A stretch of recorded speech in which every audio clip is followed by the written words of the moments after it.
lafani jira sansani haxarraachuu fi dhugaashii baasuudha yoo ta'e malee deezawe namni waan hargi hodeessa namni keenya silas nuti jiraatti macha molii taaneen bennu yoo du'an afaan walii banuu fi kun akka kanatti isa sagalee tawaamlee buusuudhaan alatti jechuudha wanta akkasii kana riilee yookiis immoo qabatamaa akka ta'u waan sana machaachaa isiniin jechuu jaaladha biildingii kamirra lokeeshinii ishee eenyu fergite mana kamii ka jedhu san beezawi poolisii kaasee hin beeka jedhee yaada namni achi keessarra qoratamuu ni qabaata biildingii sunillee qoratamuu ni qabaata namni ishiinillee walitti dhufeenya qabdu sunillee qoratamuu qabaata kana waan beekta yoo jiraate haga tokko akkasitti nama chaachaatu akka dhugaan ishee ba'ee iskiriiniin ishee gara biyyaallee galu yaada sanarratti dubbadhaa isiniin jechuu jaaladha ishee إذا أنا برضو ربي. لكن بيت بايظ كونغو بس هذا ولا كذا خدمة تنتظر يقول ليش بيت النم بيت هم بيت. لكن ترابو. جوله باي جربارو وانا شنتات. نموني أما فكيا برا ودمته كيا ميجايو كنا يميرا جنني وانتي أنو تو كنجور. مال فينا nama biyya Brazil miti cayo kana bayo wajin buda tani nam cayo inu masih be kuda kanaku nama online da walitti dhufanii miti har'a akkas godhe abbaa manaa fi dura deemtee hin jedhina wanta hin beekne tokko naasofnu maal ta'udha. Keessaan barree qollofte kaleessa iddoo silkii odeessaa jirtu jechuudha aariidhaan odeessaa jirtu. Innaa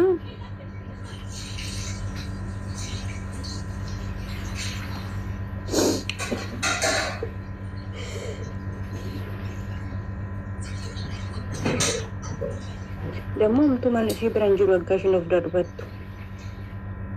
Akkamti biraan jirre isa bira deema jettee kaleessa ID ishee hundumaa ibsa miti har'a hojii galuudhaaf nuti himca'uun kun. Sirriidha beektaa? Maseen hundi keenya sun beeknu ani wanta riqilanyaa ta'e wanta amanamaa tokko malee illee naasa'u ani wanti hin beeku jiru wanta kanarraan beeku jecha namaatti sinni naasa'u garuu du'a isheetti baay'ee hin gadda. Kanaafuu ani baay'ee nama qaban beeku nama maalummaa isaa beeku nama maatii isaa beeku miti nama Oromoo ta'e tokko iyyuu baay'ee hin gadda kanammoo hiriyaatuuti waan ta'eef baay'ee tokko gadda wanti ishiidhaa gochuu danda'u hin jiru dhugaa ishii rabbaa baasu malee.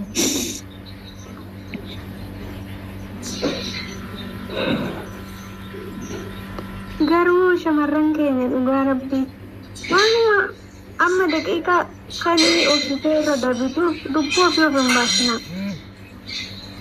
Wannuma feeyyuu haa ta'u jireenya akkasiidha nuutti waan ta'eef lubbuu ofiitti murteessinaa sun kan an barbaachistan jira maatiin keessa hin barbaachistan. Toltuu namni mucayyoo sun kaleessa nama karoora du'aati qabuu miti nama karoora hojiitiif karoora hojii jaluudhaan waamee qaxarachaa ture jedhu ijoolleen garuu ani ta'uu kan eeggachii koonu akkaawuntii ishee jalaa guuratee baddee kan argamu.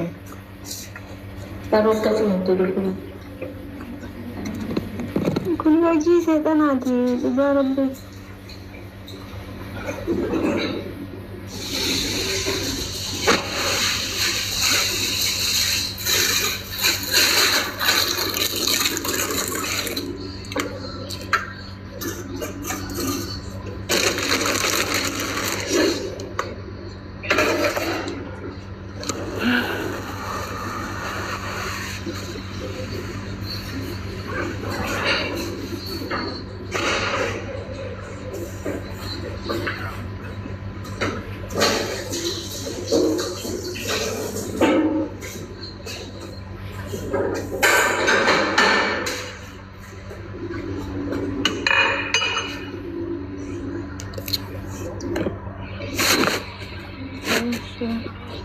Dubbada nam dubbatu barbaadan toltu dubbata.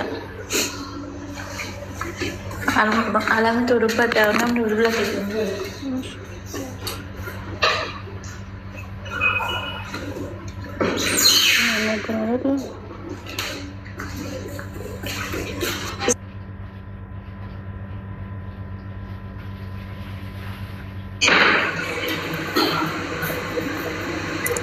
Cara dubbata malee dhagaan jiru ko.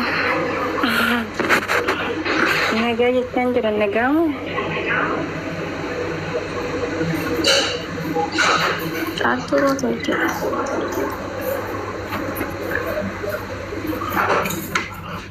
Masi, Oye, nagaa keessanii ¿qué me dejan?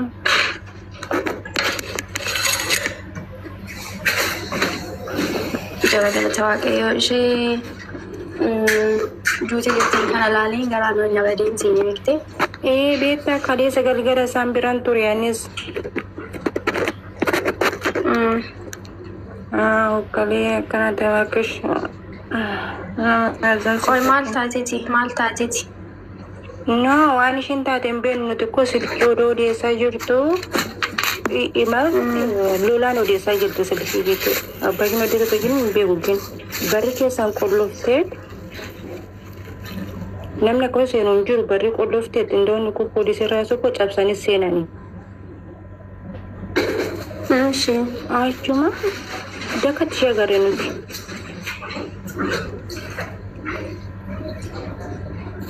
Yesus jechuun isheetu lubbuu ofii irratti murteesse. Ishee lubbuu isheedha. Barri keessaan qollofteetiin umtu biran jiru. Si jammiru immoo isheen gin bakka san hin teessu mucaan mana keenya kireessaa mucaa biran dhufte natti fakkaate gisee tokko. Achii kaleessa dhuftee sa'aatii 7 moo sa'aatii 8. Abbaa manaa qabdi. Fiqireenyaa noo jedhan hin beekani. Eessa jirtu biyyeettuma? Asitti malee chaarchaa. Dubaayitti? Dubaayitti jechuudha. Yesus. Amma inni kaleessa silkii dawwalanii isheen beeku jedhee beektaa gin amma immoo poolisiidha silkiinsaa kennameera. Gin isheen haati kiyya amma beektu itti himteetti isheen gin isheen mana hidhaa turte kaleessa galgala jechuudha.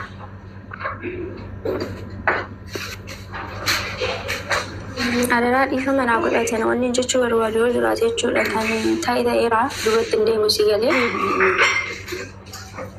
Nuti biyya lafaa kanarratti haguma barbaanne yeroo dhiphachaa ollee hin darba har'i boruuti. Maaliif hin beeku jedhanii keessan warra sala jirtan akkana. Lakki inni darbeera si galeera wanni nani isin jechuu barbaadu. Ijoolleen lubbuu keessan irratti murteessidhaan bara kana keessa seexanni lubbuu daa'ima baay'ee lubbuu qacalee baay'ee nyaachaara isin galeera. Waaqayyo garuu hin dabarsa wanni hin darbine hin jiru lafa kanarra hammamuu aartan abbaa keessan haadha keessan obboleessa keessan obboleetti keessaniif jiraachuu qabdu.